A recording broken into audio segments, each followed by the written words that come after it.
மாப்பிள்ள ஸ்பைஸ் மேஜிக்ல இருந்து இன்னைக்கு டின்னர் என்னன்னு பாத்தீங்கன்னா ஸ்நாக்ஸ் பாருங்க. காரசாரமா மிளகா பஜ்ஜி இருக்கு, இதுக்கு சட்னியோட கொடுப்போம். அடுத்து பாத்தீங்கன்னா ஆனியன் பஜ்ஜி ஜம்முன் இருக்கும். அடுத்து பாத்தீங்கன்னா சுரக்காய் பஜ்ஜி இருக்கு, வடை இருக்கு, பாசிப்பயிறு இருக்கு பாருங்க, உடம்புக்கு அவ்வளவு ஆரோக்கியமானது. அடுத்து பாத்தீங்கன்னா மிக்சர் நம்மளே மேக் பண்ணது. நான்வெஜ் பாருங்க, மட்டன் ரோகன் ஜூஸ் இருக்கு, சிக்கன் மசாலா இருக்கு.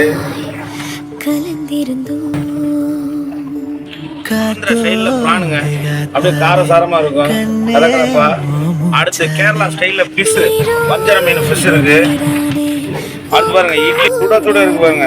நம்ம கடையில் 2 விதமான சட்னியோட கொடுக்குறோம், கார சட்னி, தேங்காய் சட்னி. ஒயிட் ரைஸ் 24 hours அவைலபிளாக இருக்கும் நம்ம கடையில். வெஜ்ஜு பாருங்க, கேபேஜ் பொரியல் இருக்கு, ஆனியன் பக்கோடா இருக்கு, பீனட் இருக்கு, ஆலு மசாலா இருக்கு. Okay, dinner ready. பாய் பாய்.